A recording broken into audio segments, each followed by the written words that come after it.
Fala pessoal, boa tarde. Aqui quem está falando é o Gustavo Mendes Cardoso, aluno de Finanças Pessoais, material selecionado pelo professor Luiz Antônio.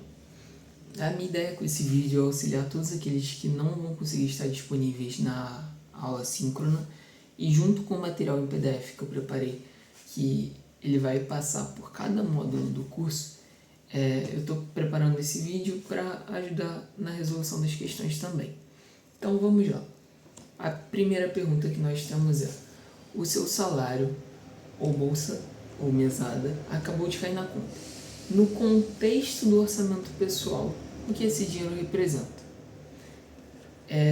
Letra C é a resposta correta, que é uma receita. Além disso, nós temos uma despesa variável, uma despesa fixa na letra B, ou um passivo na letra D. E a resposta correta é a letra C, uma receita. E aí a gente tem a definição de receita, né? Receita é todo e qualquer dinheiro que entra no seu controle, pode ser seu salário, bolsa de faculdade, mesada, ou dinheiro de algum freela que você fizer, ou até venda de algo que você não utilizava mais. O orçamento sempre vai começar por aí, por onde você ganha. E aí nós temos a opção 2, a pergunta 2 na verdade. Qual das opções abaixo representa melhor uma despesa fixa? Letra A, a conta de luz, que vai variar todo mês. Letra B, a mensalidade da Netflix ou academia. C, o delivery que você pede no final de semana. Ou D, a compra do supermercado. E a resposta certa é letra B, a mensalidade da Netflix. E aí, é uma pegadinha essa daí, na verdade, né, que eu quis fazer para pegar vocês.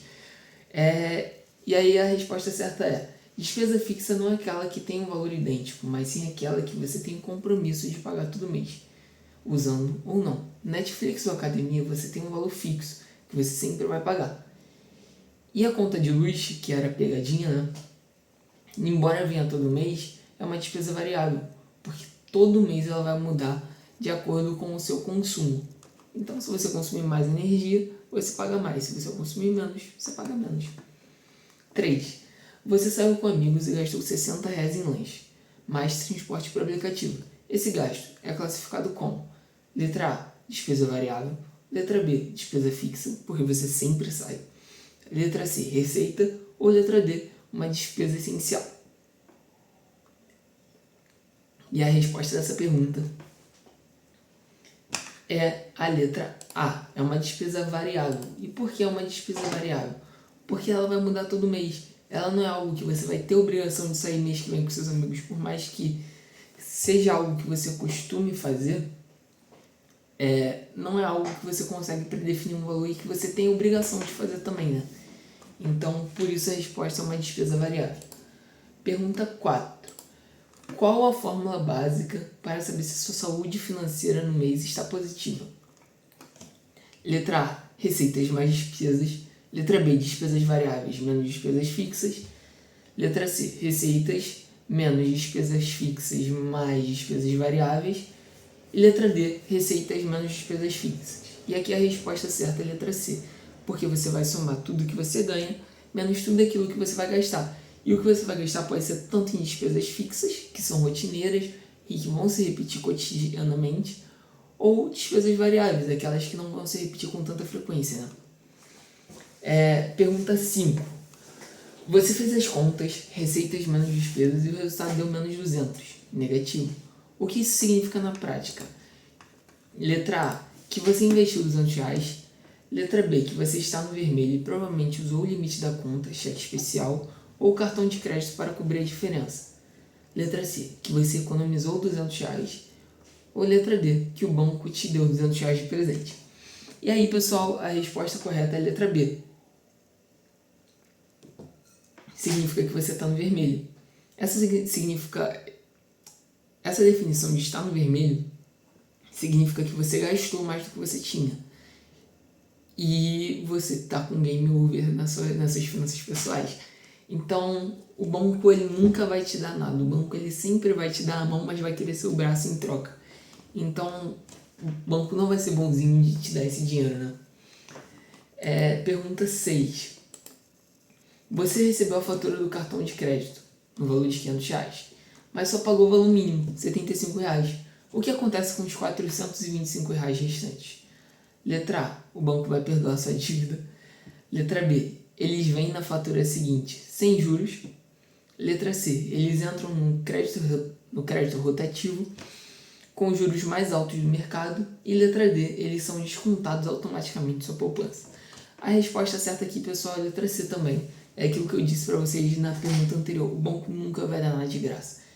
Então, se você não pagar a sua dívida e deixar ela para o mês seguinte, ela vai entrar no crédito rotativo. E eles têm os juros mais altos do mercado. E isso é para fazer com que você se endivide cada vez mais rápido. Isso vai virar uma bola de neve e vai acabar gerando uma avalanche financeira e o seu game over em finanças pessoais. E não é o que nós queremos, né?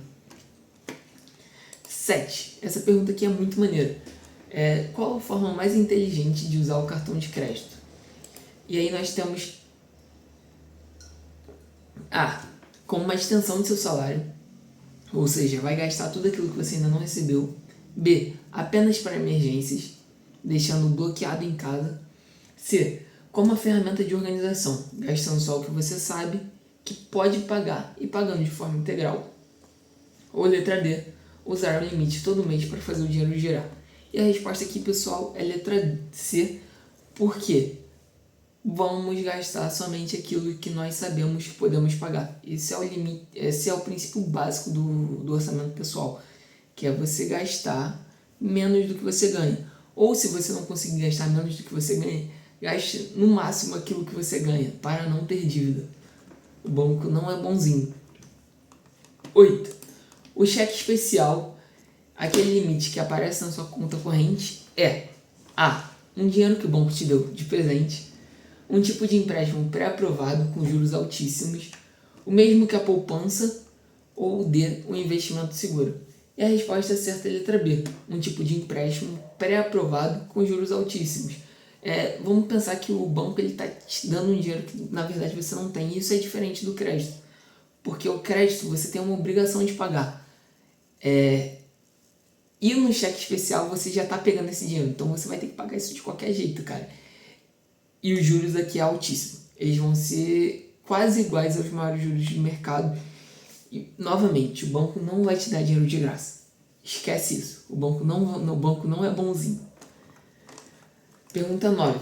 O crediário, aquele famoso carnê que você tanto ouve falar, é um tipo de A, investimento, B, desconto à vista, C, financiamento ou empréstimo e letra D, receita. E a resposta certa aqui é a letra C, um financiamento ou empréstimo, porque é um valor que a empresa, a loja que você está comprando, ela vai te dar para você gastar nos seus produtos. Então é mais ou menos um empréstimo.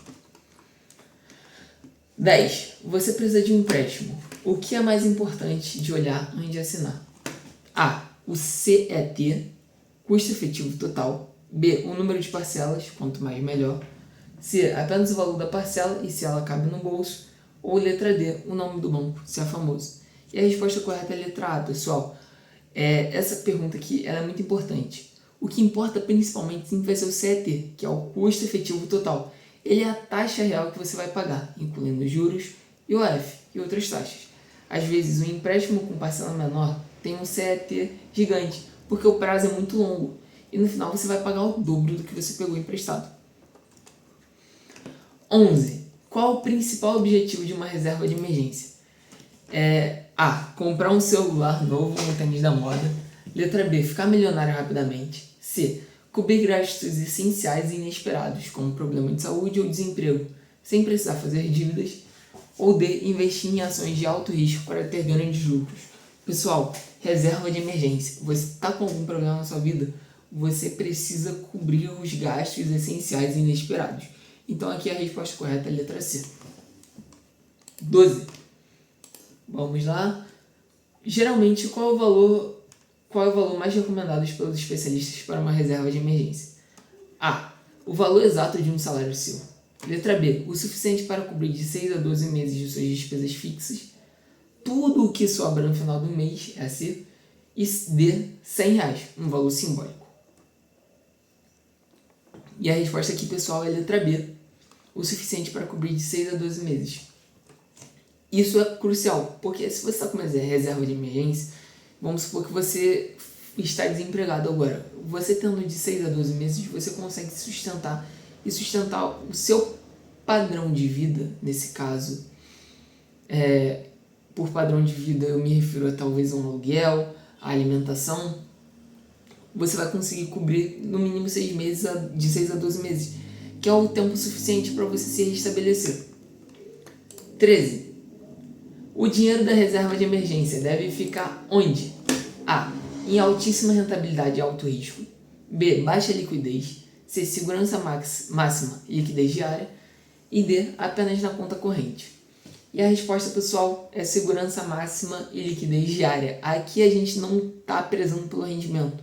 Por mais que o rendimento seja um fator relevante para a gente tenha várias possibilidades de rendimento bacana com liquidez diária, o principal é a segurança. E a gente ter a capacidade de resgatar quando a gente precisar. Porque se a gente está com um problema e a gente precisa resgatar aquele dinheiro, a gente não vai poder esperar. Então, liquidez diária é o principal. 14. Por que a caderneta de poupança é considerada um investimento ruim pela maioria dos especialistas? A. Porque ela é um golpe e seu dinheiro pode sumir. Porque o rendimento dela é muito baixo, muitas vezes perdendo para a inflação. Porque você só pode sacar uma vez no ano. Ou porque o governo cobra muito imposto sobre ela. E a resposta aqui é 14, da 14 é a letra B. Porque o rendimento dela é muito baixo. E aí, se o rendimento dela é baixo e é inclusive inferior à poupança, você tem um problema, né? Você vai perder valor de compra, você vai perder dinheiro, porque você também perde dinheiro para a inflação. 15. O que é o Tesouro Direto? Vamos lá para 15, então. A. Uma conta corrente especial do governo. B. Um programa que permite que você compre títulos da dívida pública, ou seja, emprestar dinheiro para o governo. Um tipo de poupança internacional ou um investimento de altíssimo risco, igual a Bolsa de Valores. E aqui, pessoal, a resposta é letra B. Um programa que vai permitir que você compre títulos do governo, títulos de dívida do governo. E aí você passa a financiar o governo, e o governo paga bem, o governo paga em dia. Então vamos lá. Pergunta 16.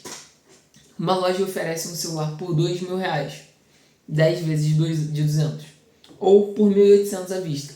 O que os R$200 de desconto no à vista representam?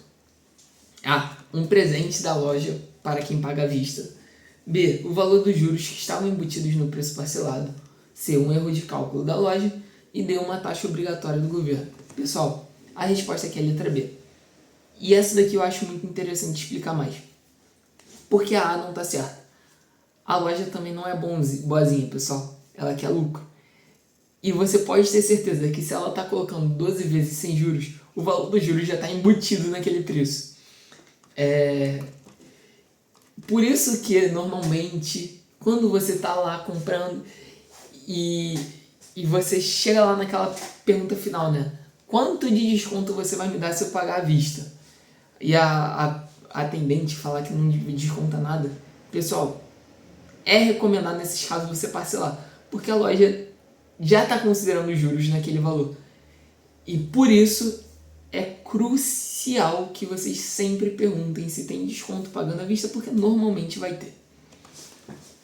17. O famoso 10 vezes sem juros no cartão de crédito é sempre sem juros mesmo? Sim, é uma lei. O preço à vista e o parcelado não são sempre iguais. Não, muitas vezes os juros já estão embutidos no preço total. E o desconto à vista era os juros que seria cobrado.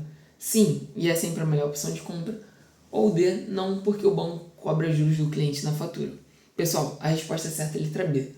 Muitas vezes os juros já estão embutidos no preço total. Então é aquilo que eu falei. O 12 vezes sem juros não é sempre sem juros. Às vezes o juros já está embutido ali. Por isso é crucial que vocês tentem negociar com o atendente para que a gente possa conseguir aquele desconto e ganhar um alívio nas nossas finanças pessoais, para que possamos ter um orçamento positivo. 18. Quando faz sentido financeiramente usar o parcelamento no cartão? A. Sempre que sobrar dinheiro na conta corrente. B. Para compras pequenas do dia a dia, como padaria, etc. C. Para compras de valor alto, depois de ter certeza que o preço à vista não tinha desconto e que a parcela cabe no bolso. Ou D. Quando você não quando você não tem o dinheiro e quer rolar a dívida? Pessoal, a resposta aqui é a letra C. É aquilo que eu falei. Se você vai fazer a compra, por exemplo, de um fogão, e esse fogão está muito caro, e você tem a famosa opção de parcelar 12 vezes sem juros. E o ideal é sempre que você vai fazer essas compras, você já tem esse dinheiro na conta. E aí eu vou dar uma dica para vocês aqui, inclusive, que quando você vai fazer essas compras e você já tem esse dinheiro em conta, você tem duas opções. Chega lá para atendente e pedir um desconto. E aí normalmente você vai ter um desconto pagando à vista, porque aquilo, o valor dos juros já está embutido no preço total. Mas se ela não te der o desconto, você pode deixar o seu dinheiro e o dinheiro das parcelas, por conseguinte, em uma conta poupança com rendimento diário. Que você tem, por exemplo, a caixinha da Nubank em 110% do CDI. E aí você tem a liquidez diária, então você vai conseguir pagar as parcelas e você vai ter um rendimento. Então você no final ainda sai com um descontinho no total, né? E a loja sai perdendo, né? Porque é sempre mais vantajoso você ter o dinheiro agora do que daqui a 12 meses. 19. Qual é a melhor forma de evitar uma compra por impulso? A. Comprar imediatamente antes que a promoção acabe. B. Usar a regra das 24 horas, deixar para o dia seguinte e reavaliar se você realmente precisa daquilo. C. Parcelar no máximo de 10 vezes para a parcela do valor ficar pequena. Ou D. Comprar e se arrepender e depois devolver. Pessoal, a resposta aqui é a letra B. Então, sempre que a gente quiser fazer uma compra e a gente está com muita vontade de fazer aquela compra, vamos usar a regra das 24 horas. A gente realmente tem condições de pagar aquilo? Se a gente tem realmente condições, a gente precisa daquilo. E isso daqui é crucial, pessoal. Não vamos cair na falácia consumista de que a gente precisa de tudo. Isso muitas vezes não é verdade. Então vamos dar tempo para a gente pensar, tirar as nossas 24 horas de reflexão. E aí, caso a gente realmente precise, a gente efetua a compra. E a nossa última pergunta é: o que é consumo consciente? A. Nunca mais comprar nada de lazer e viver só com o básico. B. Comprar apenas produtos caros. C. Entender a diferença entre necessidade, o que você precisa, e desejo, o que você quer. E tomar decisões alinhadas aos seus objetivos. Ou letra D. Comprar tudo no crediário da loja. Aquele famoso. E a resposta aqui, pessoal, é letra C. Porque é crucial que nós entendamos a diferença entre aquilo que a gente precisa e tudo aquilo que a gente quer. Não necessariamente tudo que a gente quer é aquilo que a gente precisa. Isso é crucial para o consumo consciente. É crucial para que as suas finanças pessoais comecem a evoluir e você comece a ter resultados financeiros positivos, superávites financeiros, para que você possa começar a investir. E pessoal, vamos investir. Investir é o que vai tirar a gente da linha da pobreza no longo prazo. Então é isso, pessoal.